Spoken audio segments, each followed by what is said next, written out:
सकलवचन चेतो भारती सा मम वचसि निधत्तां सन्निधिं मानसे च फणिगणवरभूषः पार्वतीष्टाढ्यवेषः खलजनकरोषः पण्डितात्मीयदोषः सौर्णगिरिवासः शक्रसूर्याद्यधीशः परिहर्तवोपाशः पातु मां पार्वतीशः नमोऽस्तु तात्विका देवाः भक्तिपरायणाः धर्ममार्गे प्रेरयन्तु भवन्तः सर्व एव हि अस्मद्गुरुसमारम्भां टीकाकृत्पादमध्यगां श्रीमदाचार्यपर्यन्तां वन्दे गुरुपरम्परां न्यायसुधादिकृत्येवनिन्द्रिपादराट्सम्निन्दाचार्यान् विदागमद्विवेरान् श्रीराजराजानपि वन्देऽहं सवनान् गुरुत्तमं गुरुमुदित्यवारान् सद्बोधसत्यानपान् विष्णोत्पदश्चित्तोव्रातैः स्वान्तध्वान्तनिवारकः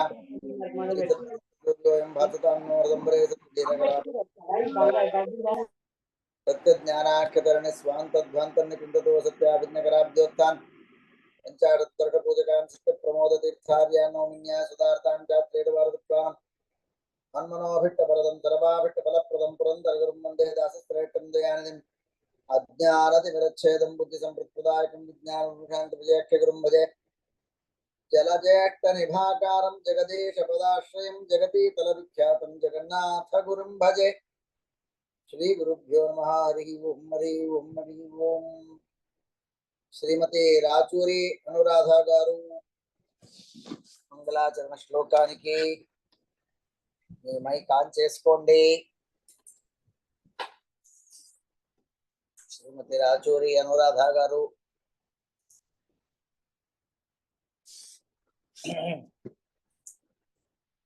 ಹರಿಕಥಾಮೃತಸಾರ ಗುರುಗಳ ಕರುಣದಿಂದ ಬರೆದು ಬೇಡುವೆ ಪರಮ ಭಗವತ್ ಭಕ್ತರಿದನಾದರದಿ ಕೇಳುವುದು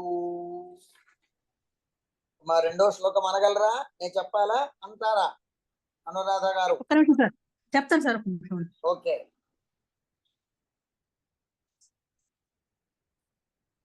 శ్రీరమణి కరకమల పూజిత కరకమల పూజిత చారు చరణ సరోజ బ్రహ్మ సమీరవాణి ఫణీంద్రవీంద్ర భవేంద్ర ముఖ వినుత నీరజ భవ అనండి అనండి నీరజ భవాంబోధి దయా స్థితి కారణని కైవల్య పదదాయక నారసింహని పదాని ఉంది అక్కడ మీ దగ్గర కైవల్యదాయక అని ఉందా కైవల్యదాయక అంతే కదా పదాని లేదండి కైవల్యదాయక అండి సరే సరే నారసింహని నమిపు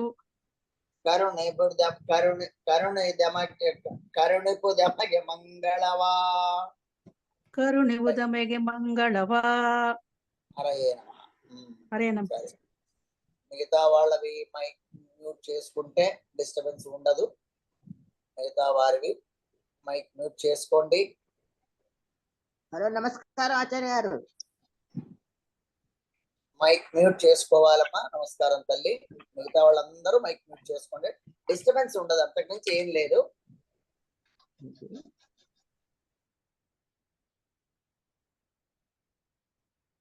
జై శ్రీరామ్. శ్రీ జగన్నాథదాసుల వారికి మనము నమస్కారం చేస్తూ ఇంత మహోన్నతమైన గ్రంథోపకారం చేసిన గురువు గారికి ఈ ఉపకారం మనం వెలకట్టలేనటువంటిది అని చెప్పినా తప్పు లేదు. వారు రెండవ సంధిలో అయ్యా చాలా మంది ఆనందరావు గారు ఒక్కసారి కంట్రోల్ చేసేయండి.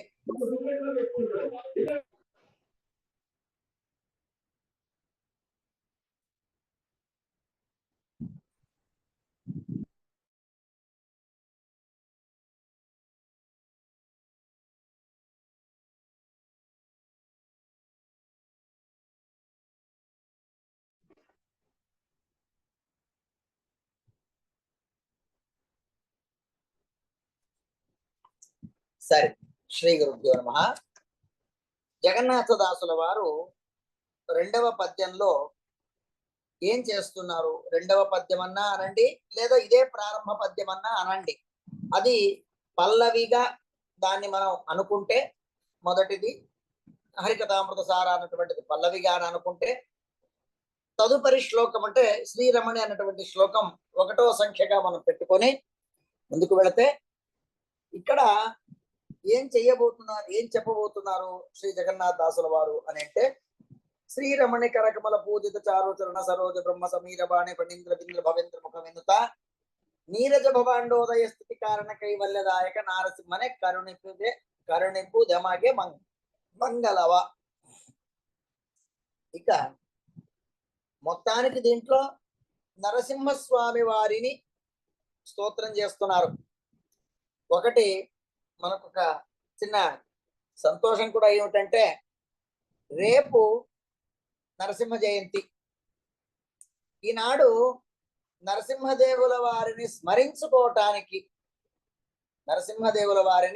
స్మరించుకోవటానికి మనకొక మంచి అవకాశం శ్రీ జగన్నాథ దాసుల వారు మనకి ఇచ్చారు. నరసింహస్వామిని స్మరించుకోవటానికి ఇంత ఏమి విశేషం ఉంది అని అంటే, చాలా సుందరంగా శ్రీ జగన్నాథ దాసుల వారు తెలియచేస్తారు.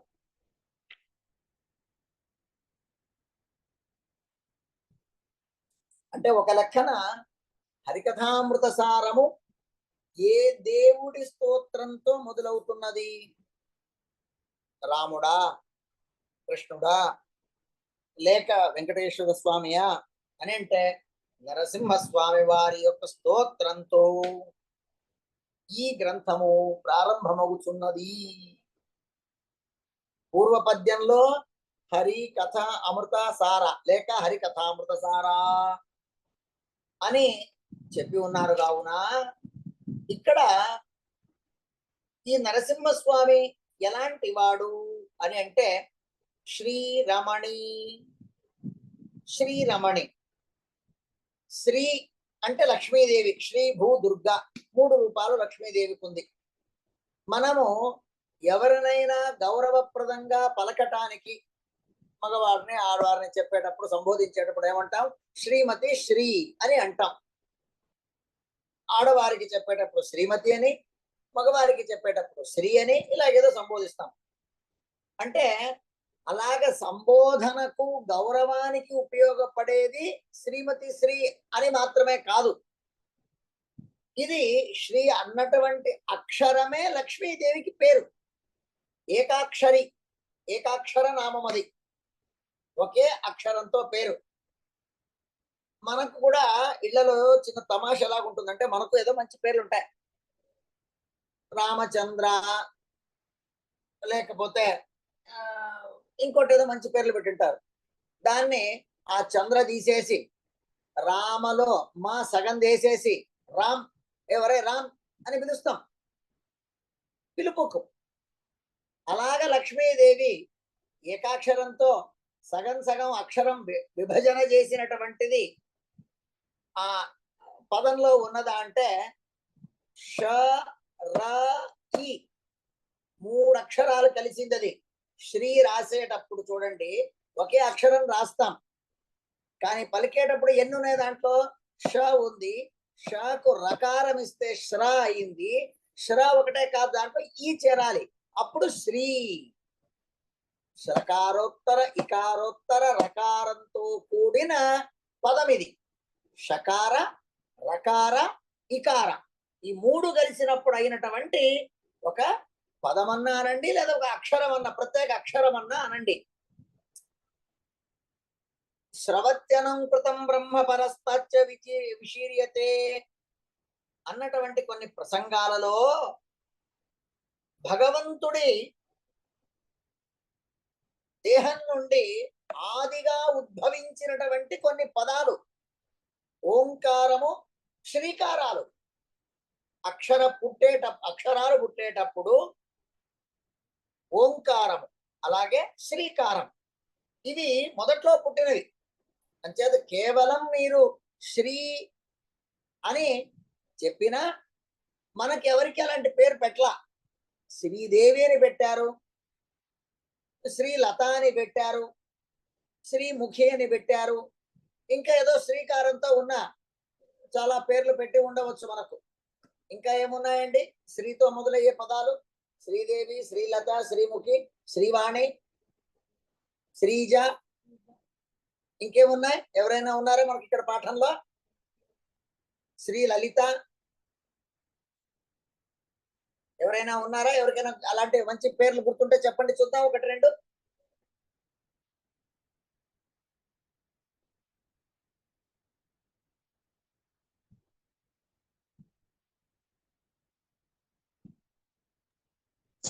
అందరినీ మ్యూట్ చేశాను సార్, మళ్ళా చేస్తా. ఎవరైనా సరే. అదే మధ్వాచార్యుల శ్రీనిధి, శ్రీనిఖ, శ్రీలేఖ. చూడండి, శ్రీనిఖ. లేఖ పదం వేరు. లేఖ అన్నదంటే దాన్ని దీనికి తీసుకొచ్చి కలుపుకున్నాం మనం. కానీ ఇంకొక రెండు అక్షరాలు, ఇంకొక రెండు పదాలు కలిపినప్పుడు ఒక పేరు మనకు అవుతా ఉంది. మనకెవరికి ఉత్తరే ఒక శ్రీ అని పెట్ల. మనకు ఎవరికి కూడా కేవలం ఏకాక్షరి పదంతో మనకి ఎక్కడ వ్యవహారం లేదు. మన పేరు వెనక ఇంకా రకరకాలైనటువంటివి కలిపి మనల్ని ఏదో పిలుస్తున్నారు.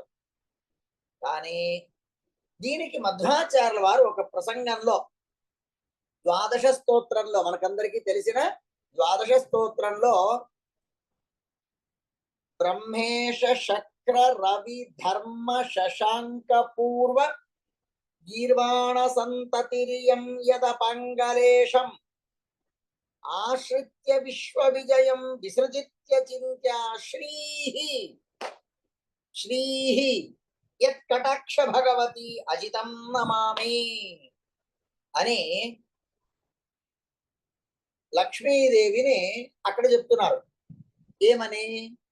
బ్రహ్మదేవుల వారు, రుద్రదేవుల వారు, ఇంద్ర, చంద్ర, ఇదే మొదలగు దేవతలెల్లరికీ కూడా లక్ష్మీదేవి కేవలం తన ఓరుగంటి చూపుతో, కుడి కంటి కొన చూపుతో అలా చూస్తే వారి వారి పదప్రాప్తం అవుతుందట. బ్రహ్మదేవుల వారికి బ్రహ్మ పదవి, రుద్రదేవుల వారికి రుద్ర పదవి, ఇంద్రుడికి, చంద్రుడికి, వరుణ ఇత్యాది దేవతలందరికీ కూడా ఈ ఇచ్చేటువంటి దేవత ఎవరు? శ్రీహి అని పదం వాడతారు. అంతేనా అని అంటే మరొక్క ప్రసంగంలో విష్ణు శ్రిత ఇది శ్రీహి, లక్ష్మీదేవిని శ్రీ అని ఎందుకన్నారు అని అంటే భగవంతుణ్ణి శ్రిత, ఆశ్రిత, భగవంతుణ్ణి ఆశ్రయించింది ఆవిడ. మనకు సమస్య వస్తే దేవుణ్ణి ఆశ్రయిస్తాం, కానీ లక్ష్మీదేవి అలా కాదు. ఎల్ల వేళలా కూడా భగవంతుణ్ణే ఆరాధిస్తుంది, భగవంతుణ్ణే ఆశ్రయిస్తుంది, భగవంతుణ్ణే అర్చిస్తుంది, భగవంతుణ్ణే స్తోత్రం చేస్తుంది. విష్ణు శ్రిత ఇది శ్రీహి, శ్రీహి శ్రీ అని ఎందుకన్నారు అని అంటే విష్ణువును ఆరాధిస్తుంది, విష్ణువును ఆశ్రయించింది, కావున లక్ష్మీదేవిని శ్రీ అన్నారు. ఇంకొక ప్రసంగంలో ఐతరేయ ఉపనిషత్తులో తా ఏతాః శ్రితా చక్షుశ్రోత్రం మనోవాక్ ప్రాణ శ్రియంతే అస్మిన్ శ్రియః. ఇక్కడ చక్షు, శ్రోత్ర, మనస్సు, వాక్, ప్రాణ ఇవన్నీ వీటన్నిటికీ కూడా ఉన్నటువంటి వారిని అంటే అభిమాని దేవతలను కూడా స్త్రీ శబ్ద వాచ్యంతో పిలుస్తారట. అంటే చక్షురాది అభిమాని దేవత, రెండు కళ్ళు ఉన్నాయి. భగవద్గీతలో కృష్ణుడు తను చెప్పేటప్పుడు యశ్చంద్రమసి యచ్చాగ్నౌ తత్తేజో విద్ధి మామకం గామావిశ్వచ భూతాని ధారయామ్యహమోజసా. సూర్యచంద్రాదులను తన కళ్ళలో వారికి స్థానం కల్పించాడు భగవంతుడు. వారిలో ఉన్నటువంటి తేజస్సు నా వలన వచ్చింది అని చెప్తాడు. అలాగా ఎవరెవరైతే దేవతలున్నారో వాళ్ళెల్లరికీ కూడా కంటికి లేకపోతే ఇతర అవయవాలకు, అలాగే చంద్ర, శేష, గరుడ, ఇంద్ర, అగ్ని వీళ్ళెల్లరికీ కూడా ఆశ్రయీభూతురాలైనటువంటి ఆవిడ. అంచేత లక్ష్మీదేవిని శ్రీ, ఒక్క శ్రీ అన్నటువంటి దానికి ఎంత అర్థం ఉంది చూడండి. మనం ఏదో స్వాముల వారికి 1008 శ్రీ శ్రీ శ్రీ అని రాస్తాం. 1008 శ్రీకారాలతో అనంత శ్రీ విభూషిత అని పాడతారు. అంటే గౌరవప్రదంగా వారికి అన్ని నమస్కారాలతో మహారాజ శ్రీ శ్రీ అని పూర్వకాలంలో పత్రాలు రాసేటువంటి వారు. అలాగ వ్యక్తి భేదంగా శ్రీకారాలు ఎక్కువ పెరుగుతూ ఉంటాయి. అంచేత లక్ష్మీదేవికి శ్రీ అన్నటువంటి శబ్దము ఇది లక్ష్మీదేవికే ఉన్నటువంటిది. ఇక ఆవిడ ఎలాంటి ఆవిడండి? రమణి, మహా సౌందర్యవతి. సుందరి, రమణి, రమా అని కోశంలో ఉంది. సుందరి, రమణి, రమా, రామా అని అమర కోశంలో చెప్తారు. అంచేత రమణి అంటే ఏమిటి అర్థము? రమణి అని కొందరికి పేర్లు పెట్టుకుంటారు. అంటే సౌందర్యవతి అంటే ఎన్నటికీ తరగని సౌందర్యవతి. మనుషులలో భగవంతుడు కొంత సౌందర్యం ఇస్తాడు. స్త్రీ పురుషుల ఇరువురిలో కూడా సౌందర్యం ఉంటుంది. ఈ సౌందర్యము కొంత కాలానుగుణంగా తనంతకు తను ఆ సౌందర్యంలో ఇంకొద్దిగా ఏదో వికారం జరుగుతూ ఉంటుంది. వృద్ధాప్యం వలనో, వెంట్రుకలు తెల్లబడడం వలనో, లేక రకరకాల కారణాల వల్ల ఆ సౌందర్యము తగ్గుతుంది. కానీ లక్ష్మీదేవి సౌందర్యము ఏనాటికి కూడా తగ్గనటువంటిది.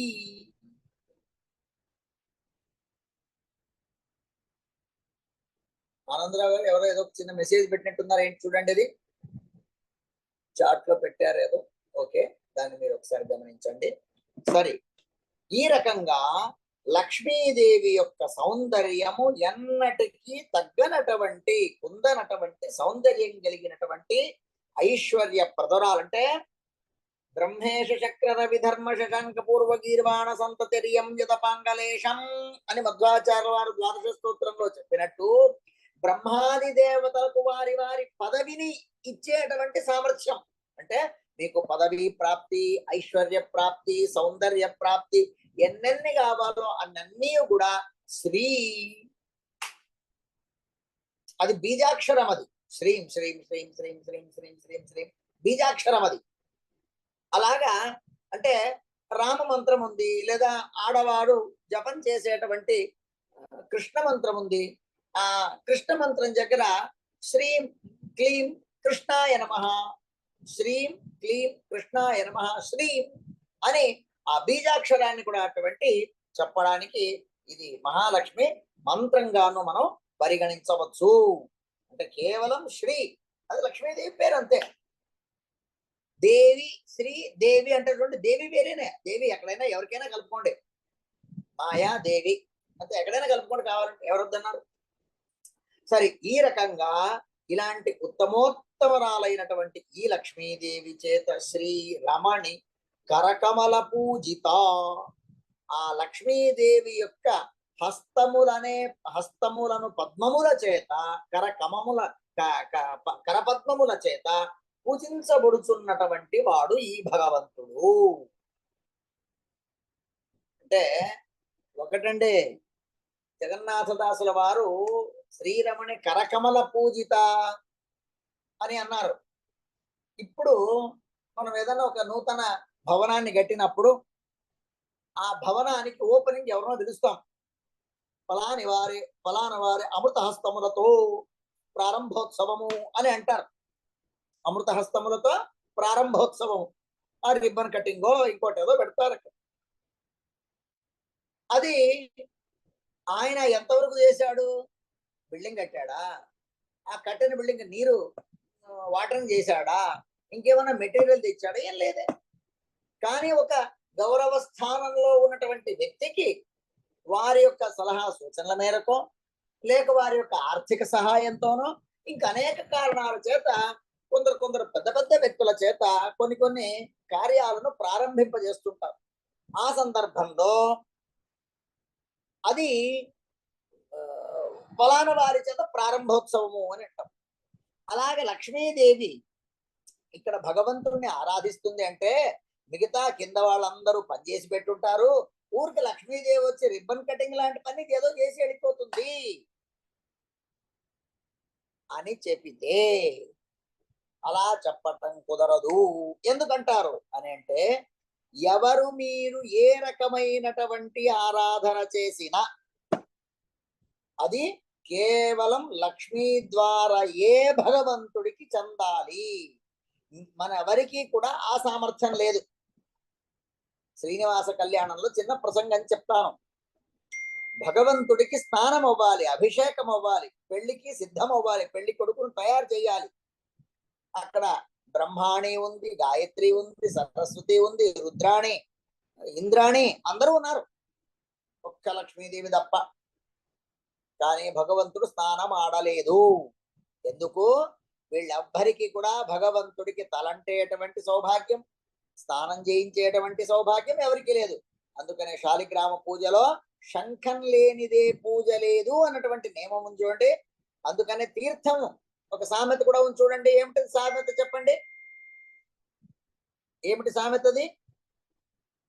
శంఖంలో పోస్తే తీర్థం కాదంటారు సార్. దేవుడికి అభిషేకం చెయ్యాలంటే నేను చెంబుతో పోసేస్తాను, తబేళతో కమ్మేళతో పోస్తానంటే కుదరదు. శంఖంతోనే భగవంతుడికి వెయ్యాలి.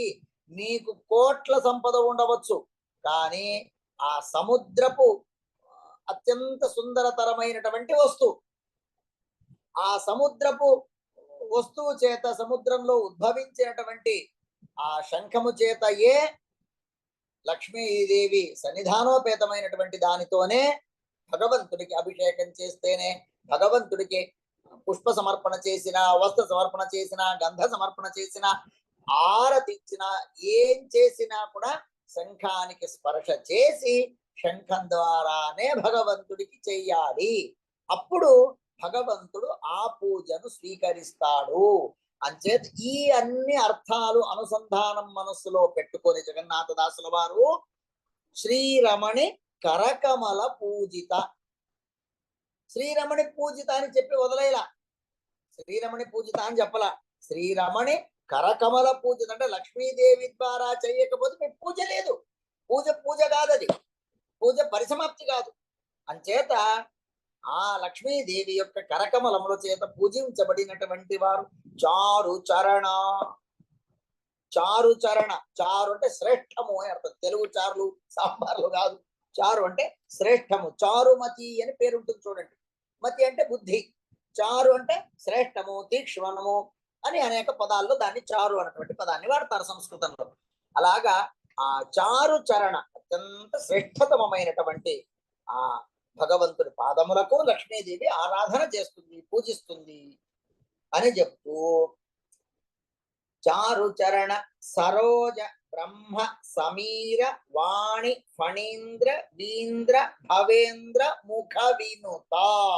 ఎవరెవరు అక్కడ? ఇంతమంది దేవతల పేరు చెప్పేస్తుంది ఆవిడ. బ్రహ్మ, సమీర అంటే రుద్రదేవుల, ఇది వాయుదేవుల వారు, వాణి, ఫణీంద్ర, ఇంద్ర, భవ ఇంద్ర రుద్రదేవుల వారు, ఇంద్ర, చంద్రాది సకల దేవానుదేవతల చేత ఆరాధించబడుతున్నటువంటి వారు అని. అంటే భారతీదేవి వచ్చింది, రుద్రదేవుల వారు వచ్చారు, వాయుదేవుల వారు వచ్చారు, పక్షిరాజా గరుత్మంతుడు వచ్చాడు. ఇలా వీళ్ళందరి చేత ఆరాధించబడుతున్నటువంటి వారు. వీళ్ళ పేర్లు ఎందుకు చెప్పింది ఇంతమందిది అని అంటే, నరసింహ ప్రాదుర్భావ ప్రసంగం అంటే శ్రీమద్ భాగవత కథలో 7వ స్కందంలో నరసింహస్వామి అవతారం చేసినప్పుడు ఆ నరసింహస్వామిని సాంత్వన చెయ్యటానికి మహాక్రోధంగా ఉన్నాడు. ఆయన సంతోషపరచటానికి ఇక్కడ చెప్పబడినటువంటి ఎవరెవరున్నారో పక్షిరాజ, నాగరాజ, తర్వాత రుద్రదేవుల వారు, సరస్వతీదేవి, వాయుదేవుల వారు, ఇలాగ వీళ్ళందరూ కూడా దేవేంద్రుడు నరసింహస్వామిని క్రమేపీ ఒక్కొక్కడు నీవు శాంతించు, సంతోషపడు, నీ గుణమిట్టిది, నీ శక్తి ఇలాంటిది అని చెప్పి నానా రకరకాలుగా ఆ నరసింహస్వామిని వర్ణన చేసినటువంటి క్రమంలో ఉన్న దేవతలెల్లరి పేర్లు కూడా ఇక్కడ చెబుతూ ఉన్నారు. ఆ తర్వాత నీరజ భవాండోదయ స్థితి కారణనే. నీరజ అంటే ఏమిటి? నీర అంటే నీరు, నీరజ నీటిలో పుట్టినటువంటి అంటే కమలము, ఆ కమలంలో పుట్టినటువంటి నీరజ భవాండోదయ, భగవంతుడి యొక్క నాభి, ఆ నాభిలో ఒక కమలము, ఆ కమలంలో బ్రహ్మదేవుల వారు, ఆ బ్రహ్మదేవుల వారి శరీరం నుండి ఉత్పన్నమైనటువంటిది, లేక బ్రహ్మదేవుల వారి చేత ఉత్పన్నమైనటువంటిది ఈ బ్రహ్మాండము. అలాగెందుకు చెప్పాలండి? కేవలం బ్రహ్మాండం అంటే అయిపోయింది కదా. బ్రహ్మదేవుల వారికి కూడా ఆశ్రయీభూతుడు అని చెప్పాలి అక్కడ. అంటే ఎవరో కొందరు కొన్ని సిద్ధాంతంలో సృష్టికర్త బ్రహ్మ, లయకర్త రుద్రదేవుల వారు, సంరక్షణకర్త శ్రీ మహావిష్ణు, కావున ఈయనకింతే పని, ఆయనకంత పని, సృష్టి లేకపోతే రక్షణ లేదు కదా, అంచేత సృష్టియే ప్రధానమైనటువంటిది, బ్రహ్మయే ప్రధానము అని కొన్ని సిద్ధాంతాలు. అంచేత నీవు ఏ బ్రహ్మనైతే చాలా గొప్పవాడు అనుకుంటున్నావో ఆ బ్రహ్మకు ఆశ్రయం ఇచ్చినటువంటి వాడిరా మహాదేవుడు. ఆ బ్రహ్మ యొక్క పుట్టుక ఆ భగవంతుడి యొక్క నాభిలో ఒక కమలము, ఆ కమలంలో బ్రహ్మదేవుల వారు. దాన్ని చెప్పటానికి నీరజ భవాండోదయ స్థితి కారణనే, ఆ బ్రహ్మాండానికి కారణీభూతుడైనటువంటి వాడివి నీవు అని చెబుతూ, ఆ తర్వాత అంటే నువ్వు కేవలం రక్షకుడు మాత్రమే కాదు, ఎవరైతే సృష్టికర్త ఉన్నాడో సృష్టికర్తను సృష్టించినటువంటి వాడు అని చెప్పేటువంటి భావార్థంతో ఇక్కడ తెలియజేస్తూ, ఆ తర్వాత నీరజ భవాండోదయ స్థితి కారణనే. అంతేనా అంటే కైవల్యదాయక, కైవల్య అంటే మోక్షము అని అర్థం. సృష్టి చేస్తావు, మా చేత సాధన చేయిస్తావు, సాధన మార్గంలో మమ్మల్ని నడిపిస్తావు, అంచేత సాధన మార్గంలో నడిపించి ఆ సాధన ద్వారా మాకు ఉత్తమమైనటువంటి గతిని, కైవల్యాన్ని, మోక్షాన్ని ఇచ్చేటువంటి వాడివి నీవు, కైవల్యదాయక. ఎవరు? నారసింహనే. రేపటి రోజున ఆ స్వామి యొక్క అవతారం జరుగుతుంది. నరసింహస్వామి మరియు వేదవ్యాసదేవుల వారి ఇద్దరిది కూడా రేపు జయంతి, నరసింహ జయంతి, వేదవ్యాస జయంతి. ఆ ఇరు దేవతలు మనకు అనుగ్రహం చేయని. ఎందుకంటే జగన్నాథదాసుల వారికి ఇంత విశాలమైనటువంటి గ్రంథం రాయటానికి మూలాధారం ఏంటి?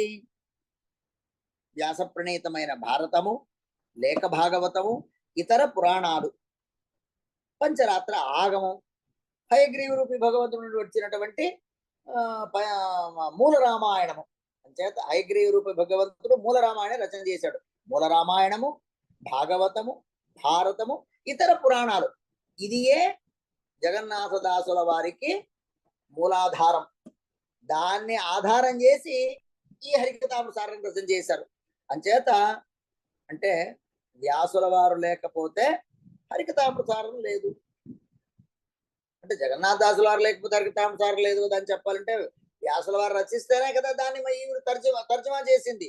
అంచేత రేపు ఆ వ్యాసరూపి భగవంతుడు అవతారం చేసినటువంటి వ్యాస జయంతి, వేద వ్యాస జయంతి, అలాగే నరసింహదేవుల వారు కూడా అవతారం చేసింది. కావున ఇక్కడ శ్లోకంలో ఒక పదాన్నే మనకు ఇక్కడ పెట్టి చూపించారు. ఎవరు? నారసింహనే అంతే అన్నారు. కానీ గ్రంథోపకారం ఉంది కావున ఆ గ్రంథం ఇచ్చినటువంటి వారు వ్యాసుల వారు ఉన్నారుగా, వారిని కూడా మనం ఇండైరెక్ట్ గా అంటే ఇంగ్లీష్ లో కొన్ని పదాలు సైలెంట్ అవుతాయి అని అంటుంటారు. కొన్ని పదాలు, కొన్ని అక్షరాలు సైలెంట్ అవుతాయని. నైట్ అని రాయాలి, రాత్రి. దాన్ని ఎలా రాస్తారు? దానికి రాసేటప్పుడు కొన్ని అక్షరాలు ఎలా సైలెంట్ అవుతాయో అలాగే ఇక్కడ మనకు కూడా సైలెంట్ గా వేదవ్యాస దేవుల వారు ప్రత్యక్షంగా నరసింహస్వామిని ఇరువరిని కూడా మనం స్మరించుకుంటూ రేపు వారి ఉత్సవం కదా. అలాంటి ఆ భగవంతుడికి నరసింహ రూపి భగవంతుడికి నారసింహనే నమిపే నీకు నేను నమస్కారం చేస్తున్నానయ్యా అని చెప్తూ కరుణిపుదు మా పైన నీవు కరుణ చూపించు. కరుణ చూపించి ఏం చేయాలి అంటే మాకున్నటువంటి సకల కష్టాలనన్నీ కూడా దూరం చెయ్యి అని చెప్పటానికి ఇది ప్రారంభం చేశారు. ఇంకొక చిన్న తమాష చెప్తా. లక్ష్మీదేవి బీజాక్షరం ఇప్పుడు ఏమిటని అనుకున్నాం మనం? శ్రీ. నరసింహస్వామి దీనికి కూడా ఒక బీజాక్షరం ఉంది. ఏమిటది? ఒకే ఒక అక్షరం క్షం. క్షం అంటే మనకున్నటువంటి 51 అక్షరాల్లో క్షకారం ఉంది. క్షకారం. ఆ క్షకారానికి ఎవరయ్యా దేవత అంటే భగవంతుడే, నరసింహస్వామియే.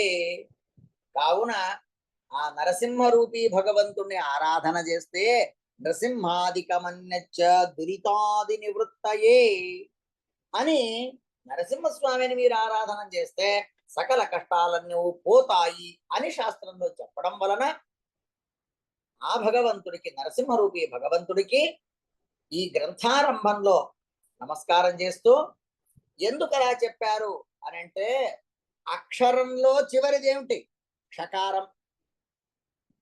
మీరు ఏదైనా ఒక శుభప్రదమైనటువంటి కార్యం చేసేటప్పుడు ఏం రాస్తారండి? శ్రీహి.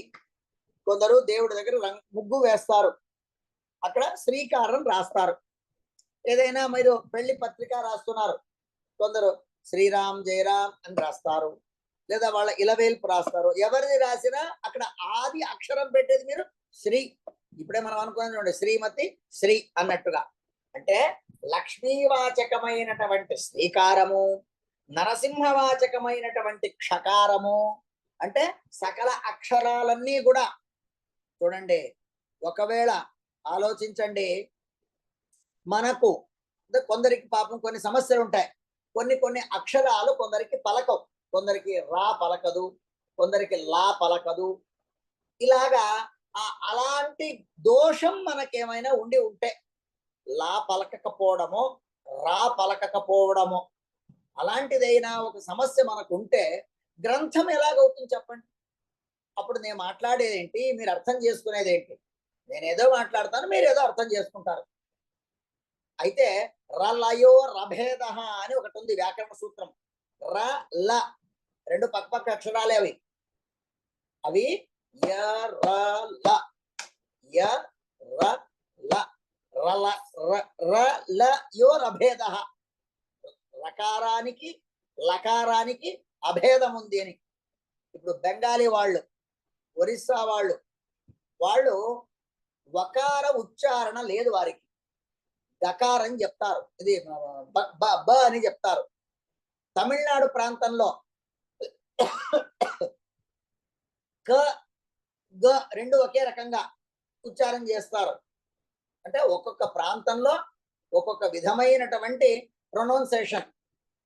అలాగున్నప్పుడు సంస్కృతంలో ఉన్న 51 అక్షరాలు దాన్ని ఎలా పలుకుతున్నప్పుడు బెంగాలీ వాడికి వకారం లేదు, వీళ్లకు గకారం లేదు, ఇంకెవరికో జన్మత పలుకు రాక రకాలమో లకాలమో లాక ఇలేలాలో చెప్తాము. అంటే ఇలాగైపోతుంది చూడండి, మాట్లాడితే ఏలేలో చెప్తారు. అంటే అది నేను ఏం చెప్పాను మీకేమో అర్థం కాల.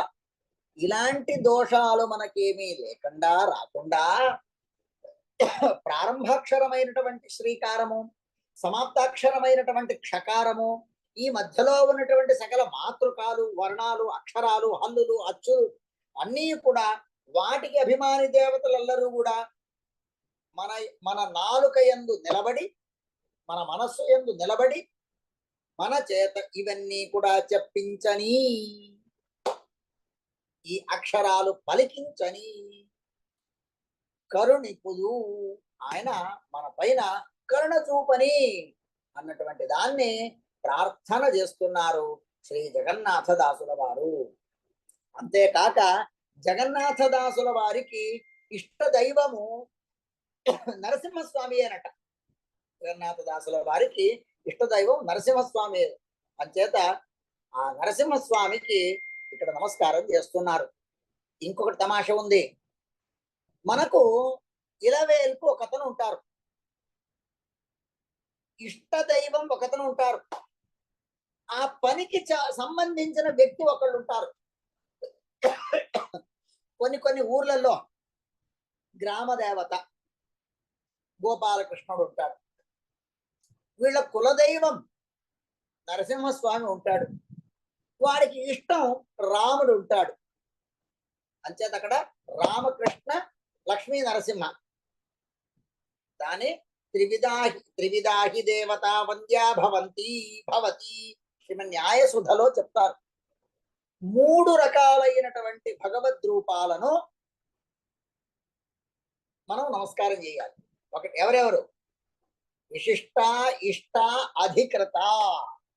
విశిష్ట, ఇష్ట, అధికృత. విశిష్ట దేవత, ఇష్ట దేవత, అధికృత దేవత. ఈ కార్యక్రమానికి ఒకళ్ళు అధ్యక్షులండి, ప్రధాన అధ్యక్షులండి, సభాధ్యక్షులండి, చీఫ్ గెస్ట్ అండి అని ఇలాగేదో మనం కేటగిరీస్ విభజిస్తాం చూడండి. అలాగ 3 రకాలైనటువంటి వారు: విశిష్ట దేవత, ఇష్ట దేవత, అధికృత దేవత. ఈ గ్రంథానికి అధికృత దేవత ఎవరు? నరసింహస్వామియే. వారికి ఇష్ట దేవత ఎవరు? నరసింహస్వామియే.